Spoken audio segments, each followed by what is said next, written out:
novas perspectivas sobre o futuro da tecnologia, ele lidera uma Big Tech.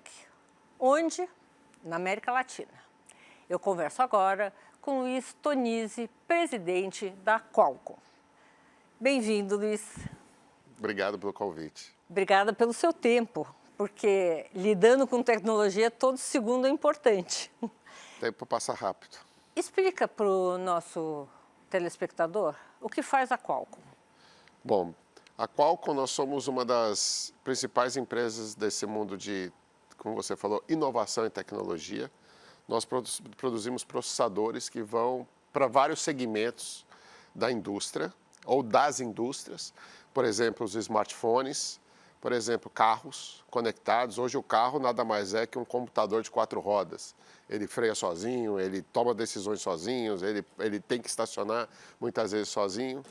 E falando de computador de 4 rodas, entramos também no mundo dos computadores. A Qualcomm é internacional e foi criada nos Estados Unidos, né? Nós somos uma empresa americana, né, com sede em San Diego, criada em San Diego em 1985, é uma empresa nova. Completamos aí poucas décadas ainda, mas nosso DNA é muito simples, Sônia.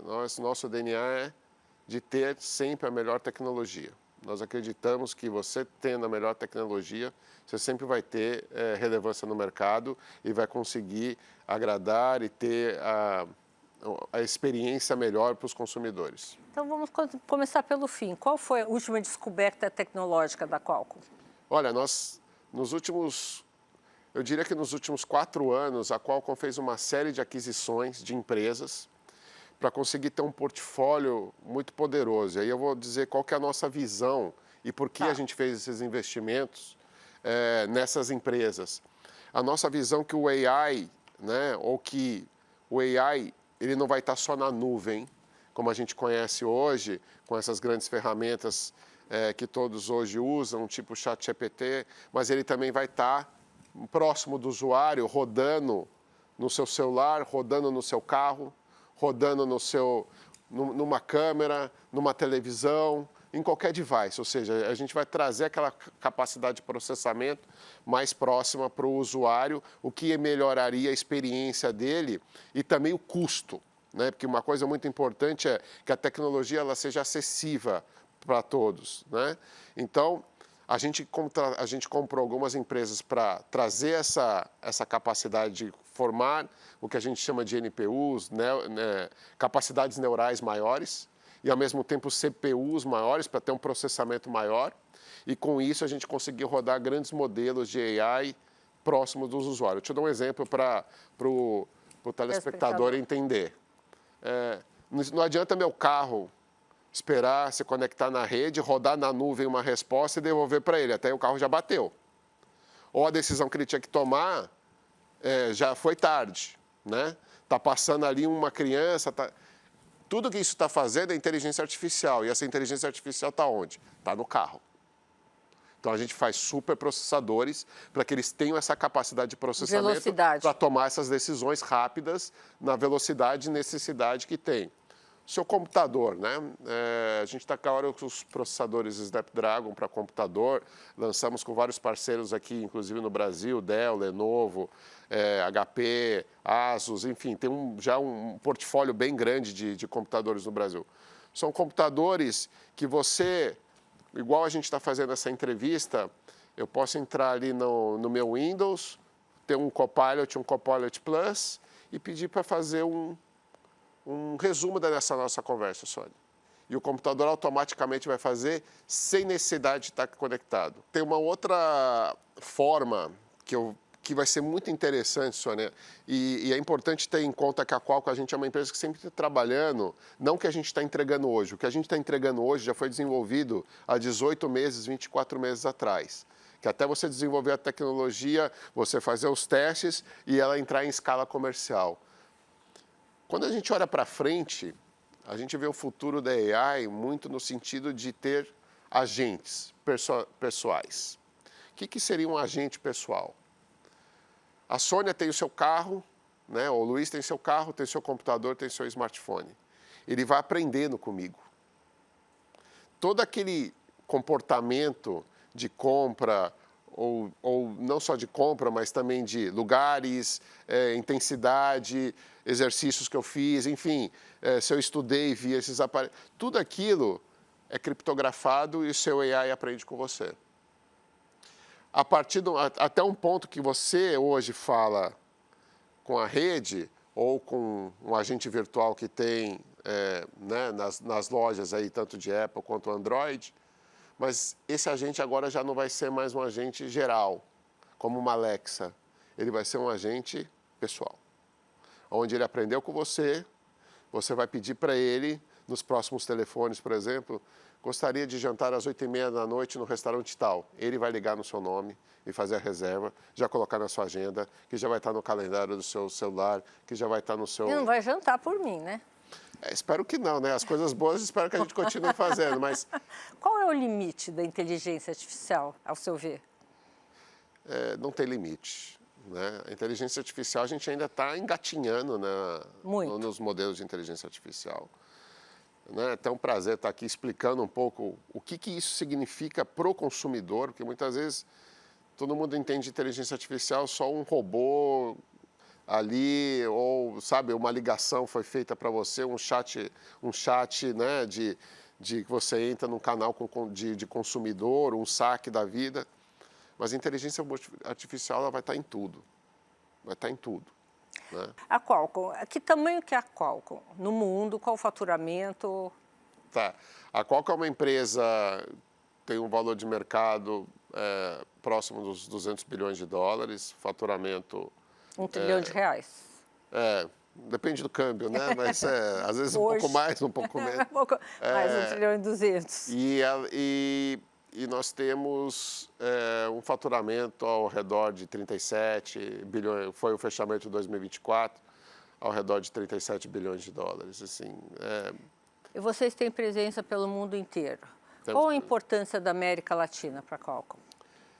A América Latina é um mercado grande, é um mercado de 700 milhões de pessoas, um mercado consumidor que gosta de tecnologia. Se você vê, por exemplo, igual o país igual o Brasil, mídia social, a gente é número 2, número 3. Então, o brasileiro gosta de tecnologia, usa tecnologia e fomenta a tecnologia. Embora o Brasil não seja um país de criação de tecnologia, como...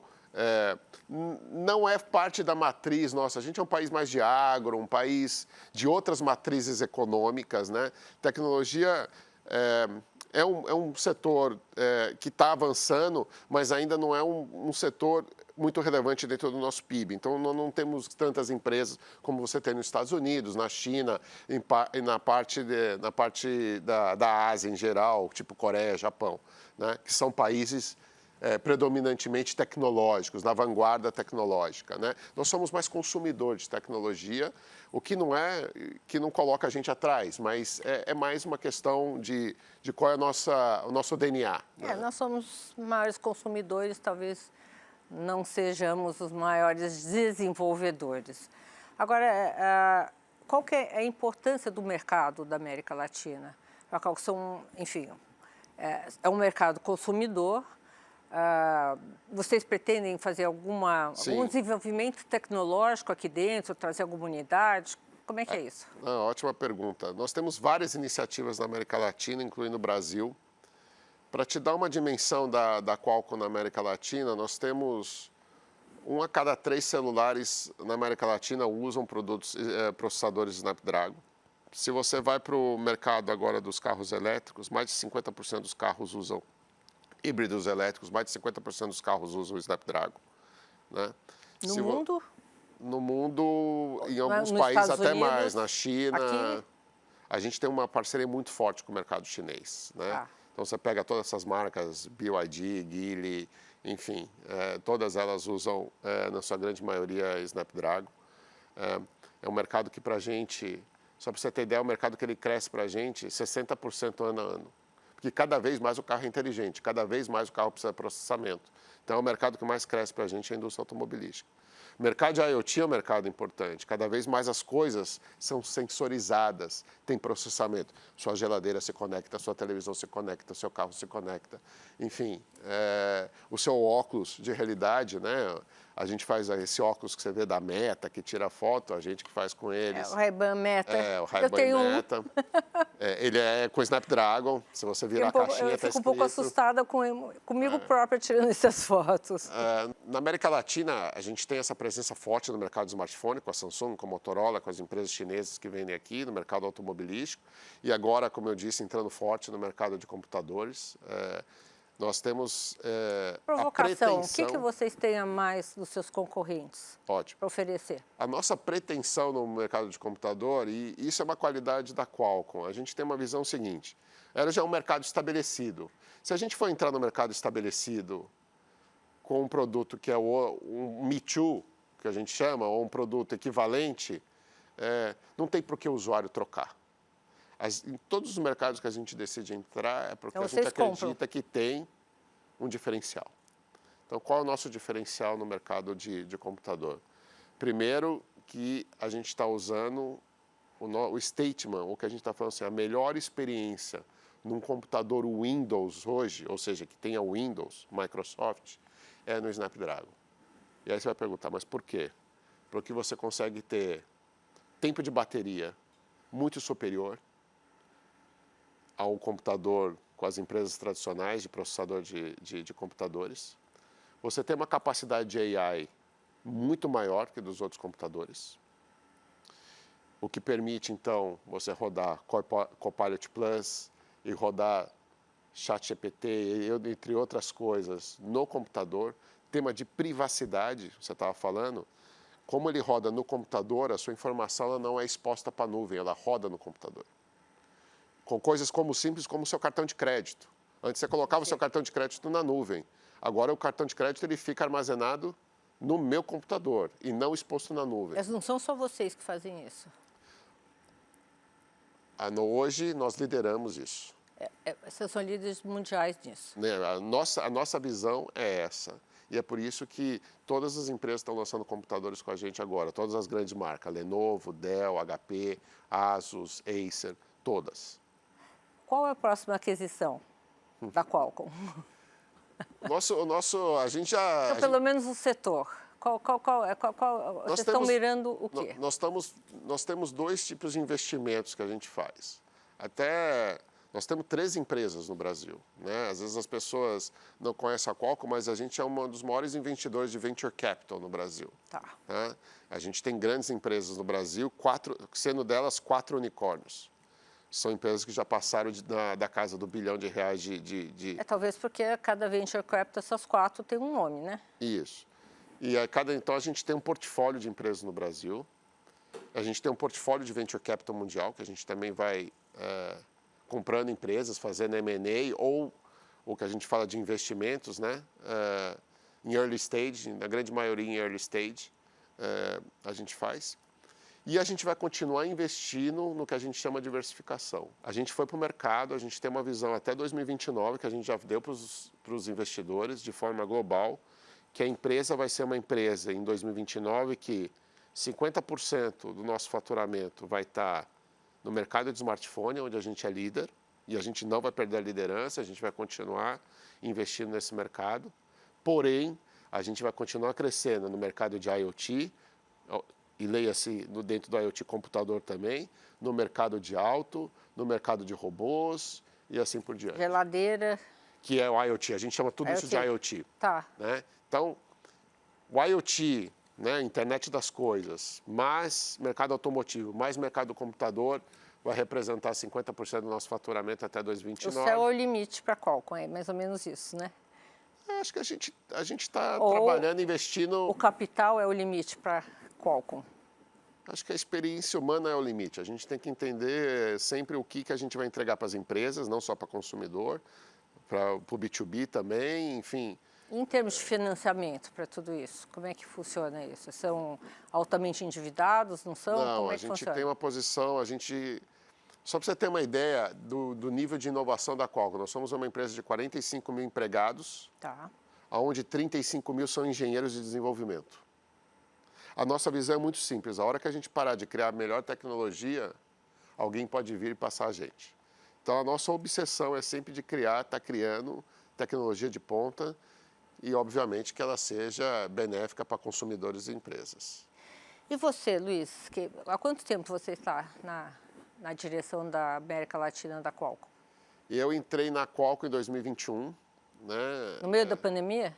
No meio da pandemia foi bastante curioso, eu passei alguns meses sem ver ninguém da nossa equipe aqui da América Latina. Foi contratado pessoalmente, Foi contratado pelo Teams e começamos a operar a empresa pelo Teams aqui de forma virtual na América Latina. Foi uma experiência diferente, mas bastante enriquecedora. A tecnologia está aí para isso. Né? Isso foi uma prova para a gente, inclusive, do uso da tecnologia. Durante a pandemia, nunca se vendeu tanto smartphone e computador. O que você fazia antes? Onde você estava antes? Antes eu era presidente da Nokia aqui no Brasil. Né? Tive uma carreira que eu passei pela Nokia e as empresas que a Nokia foi adquirindo ao longo dos anos. E aí eu entrei na Qualcomm em 2021. Conta para o nosso telespectador, talvez muito mais capacitado em tecnologia, outros menos capacitados. Como você vê o mundo daqui a um ano, não precisa ser muito, 2 no máximo, na área tecnológica mesmo? Primeiro que a gente vai, é o que eu falei um pouco, nós vamos ter, as interfaces humanas vão mudar com as máquinas. A gente acredita muito que a interface da voz, hoje você pega o seu celular e você clica muito nele. Então a sua interface é visual e com a sua mão, né? E cada vez mais a gente acredita que a voz vai ser, até porque você, como vai ter seu agente, o seu agente que vai abrir os aplicativos, o seu agente que vai marcar as suas coisas, o seu agente que vai fazer as sugestões, ele vai ser a sua interface com o mundo digital. Né?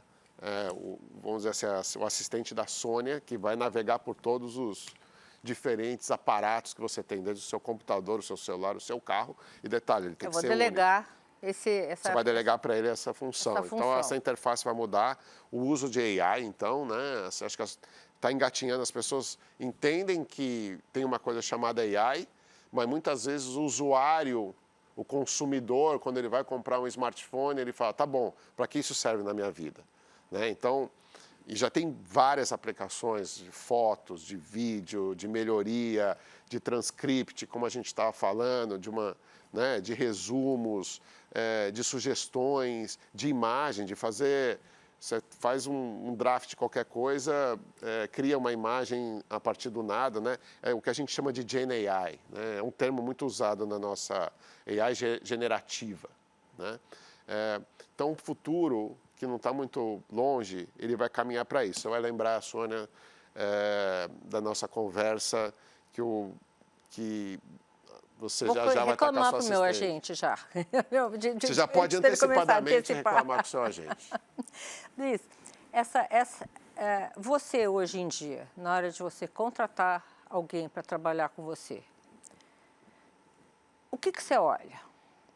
Com toda essa inteligência artificial e essas possibilidades, as prioridades mudaram. Eu queria saber como elas mudaram para você. Eu acho que hard skill é um elemento extremamente importante. Sem conhecimento, é difícil você, às vezes, desenvolver se você apertar um botão do AI, não vai vir? Mas eu acho que o soft skill também é uma coisa importante. A habilidade da pessoa, flexibilidade, atitude, né?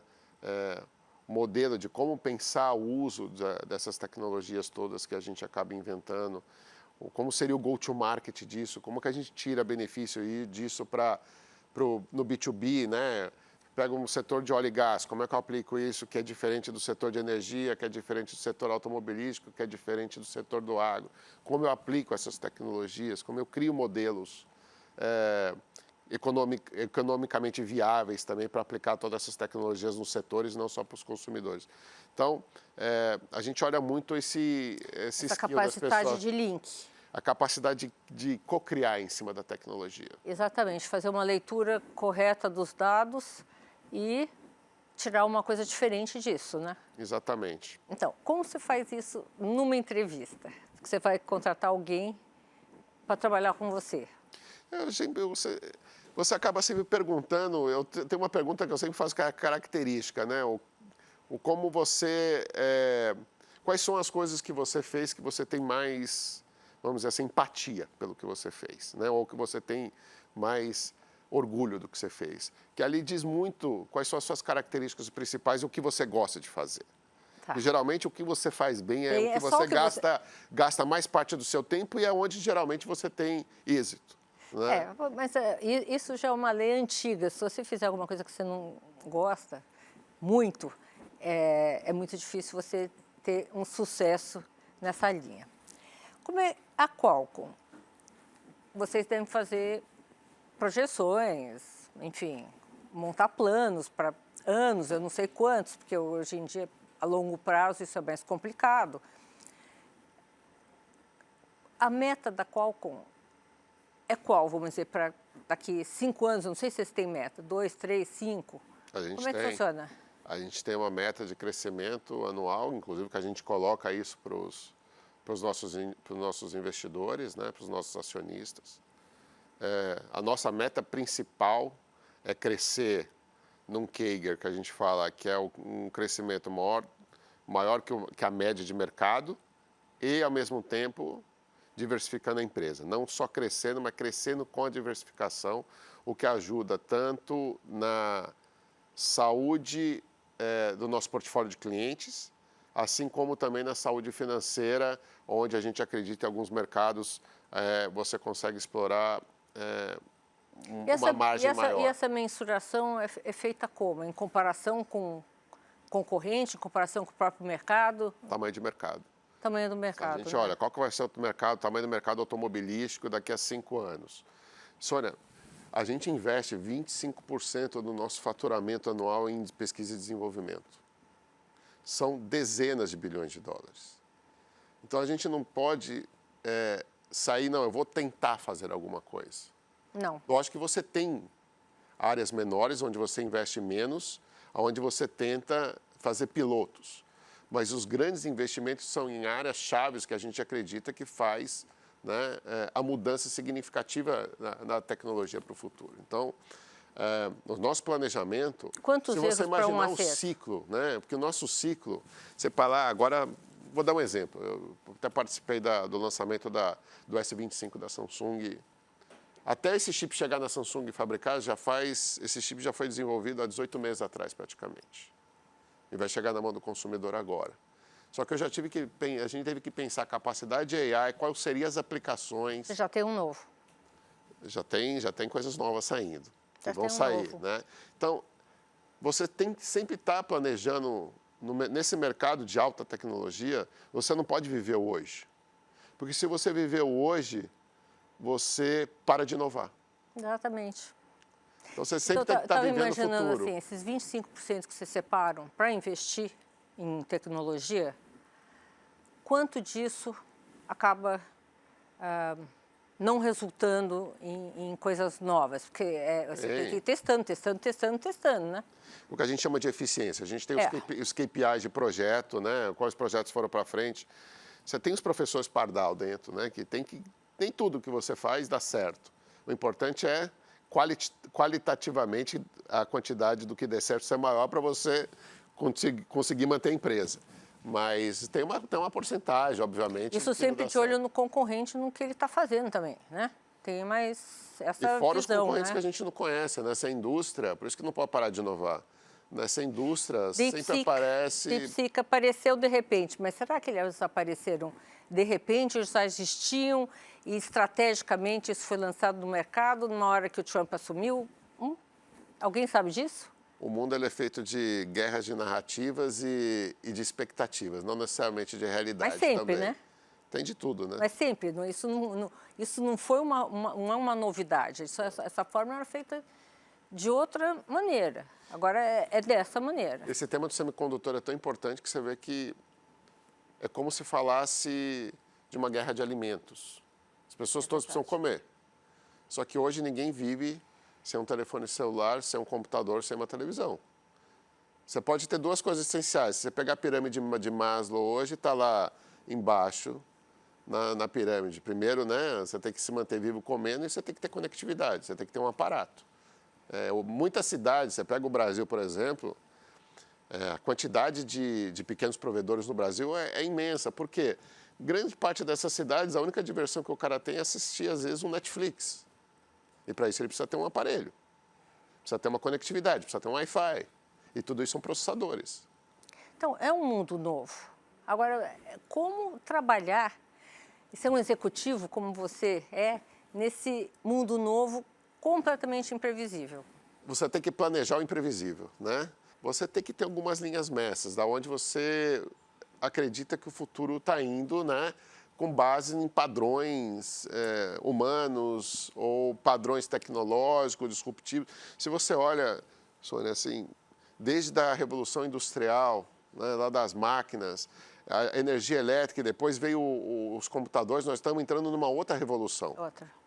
Que é a revolução das máquinas agora, mas não com AI. Né? E o tempo cada vez é menor. Antes entre uma revolução e outra, você tinha 30, 40 anos. Entre uma revolução e outra, agora você tem de 5 a 10.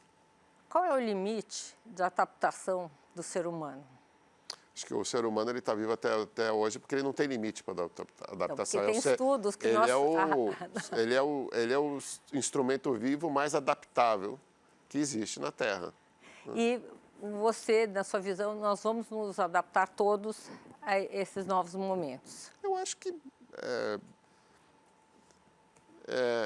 não é questão de se adaptar. Eu acho que é questão do como a gente quer usar. De novo, a gente está no comando. A gente não tem que se colocar numa posição que agora somos nós e eles. Parece que é nós e as máquinas, né? Parece quase isso. Mas não é isso. Elas estão para servir a humanidade, né? Então, eu acho que o sentimento do desenvolvimento da tecnologia tem que ser nesse sentido. Pelo menos essa é a nossa visão. Tanto é que você pega o slogan da Qualcomm, é Engineering Human Progress. Esse é o nosso Vocês pelo menos têm essa certeza que o ser humano não vai perder controle da sua própria história. Mas, quero que você venha muitas vezes aqui com a gente para a gente conversar mais sobre isso. Esse assunto, enfim, está na cabeça de todos. Muito obrigada pela conversa.